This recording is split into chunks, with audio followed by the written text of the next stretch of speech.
I'll be upfront here.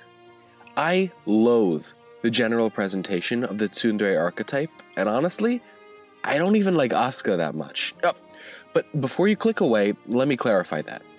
I don't like her as a person, but I do absolutely love her as a character. Asuka is possibly one of the greatest written characters of all time, with so many layers of depth and understandability, and frankly, it would be childish and shallow to simply write her off as an annoying tsundere.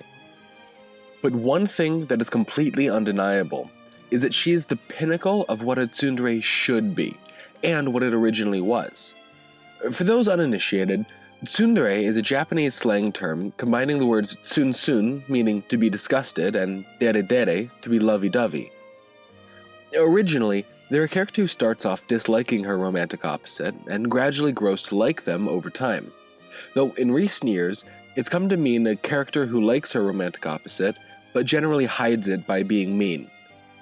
This archetype has become a staple for filling out the roster of girls in poorly written shows, and has damaged the character type as a whole. So often, these girls are just tsundere for no apparent reason other than to appeal to fans of that archetype. For an easy example, just look at Yuli's from the Asterisk War Sucks from the Asterisk War. This type of character has no basic reason to be a tsundere. She has no major childhood traumas, no personality issues. She's not even really a tsundere so much as she is a generally unlikable person.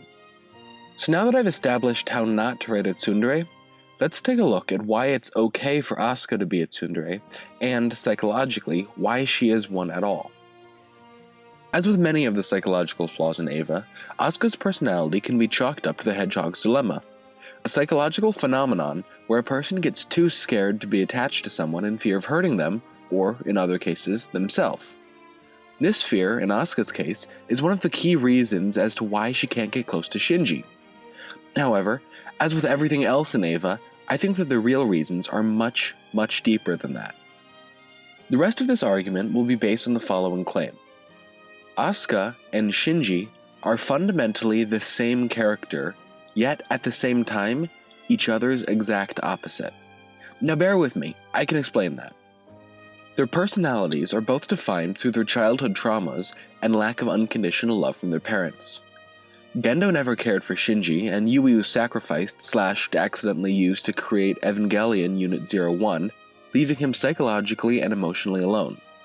More or less the exact same thing happened to Asuka, except in her case, only the maternal aspects of her mother's soul were fused with Unit 02. In some respects, this was more damaging than if her mother was straight up killed, as it allowed the husk of Kyoko to hurt Asuka further. This lack of love as children formed them into who they are during the course of the series. So, if they're the same character, what happened? Why are they such polar opposites now? Well, the change began in how they began to cope with these traumas. Shinji deals with his dilemma by being a generally somber loner. By not interacting with other people, he's able to save face and neither hurt anyone nor be hurt by anyone. This of course prevents him from ever finding that affection that he so desperately craves and needs, but to him, that's an okay price to pay. Asuka, however, deals with this in the exact opposite way, possibly due to the slightly different situation of her mother. As opposed to Yui Ikari, Kyoko Soryu is still alive and cognitive. She just stopped caring about Asuka. This results in Asuka feeling the need to prove herself in order to feel validation, first to her mother and later to the rest of the world. This need to prove herself eventually manifests itself into a need for the limelight and the need to always be the best. This is able to artificially fill her need for affection, but ultimately, she just tells herself that it's enough. In reality, whenever someone gets close to her, i.e. Shinji, she acts out, being a generally rude and obnoxious person, sprinkled with a fake bravado. This dichotomy of same yet different is what begins to tax on Asuka, resulting in her tsundere tendencies toward Shinji.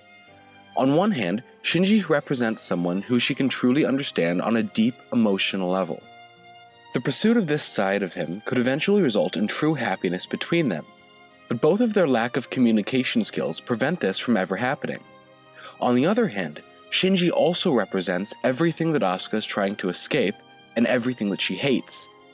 By interacting with him, Asuka is forced to stare at her own flaws and everything she's been trying to change about herself.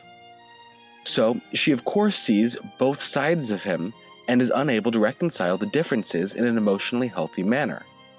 On a somewhat unrelated note, this could also mean that Asuka understands Shinji far better than any other character in the show. One of the major ideas of Eva is that you are defined by the image of yourself in other people's minds. If this is true, then what is Shinji to Asuka?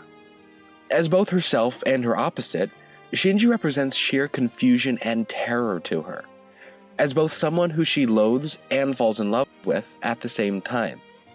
This is what makes her such a fundamentally superior tsundere character to those we see in modern anime now. Asuka isn't simply hiding the fact that she loves Shinji by being mean, she is genuinely terrified and confused by what he is to her. In fact, in many ways, the tsundere archetype itself can be taken as representation of the entire relationship between these two characters. By the finale of End of Evangelion, Asuka remains the only character in which Shinji has gone the farthest with on both of the humanist paths, those of sex and violence. A total of 2 times throughout the series, Shinji strangles Asuka, showing the violence, which can be taken as the Tsun aspect. Similarly, by masturbating over her comatose body and their first kissing scene, Shinji shows an albeit unhealthy form of attraction, here representing the dere aspect. Pseudo-Steph did an awesome video on why Shinji strangled Asuka in the final scene of End of Eva. I won't break it down fully as I can't do it justice, but it essentially boiled down to Shinji needed validation that he did indeed exist, and that he could only do that through the presence of another. I'm going to try to dig a little bit deeper than that and suggest that it had to be Asuka, because he was validating his own existence through a person that he saw as identical to himself. Asuka's very existence acts as a mirror to Shinji's code of values.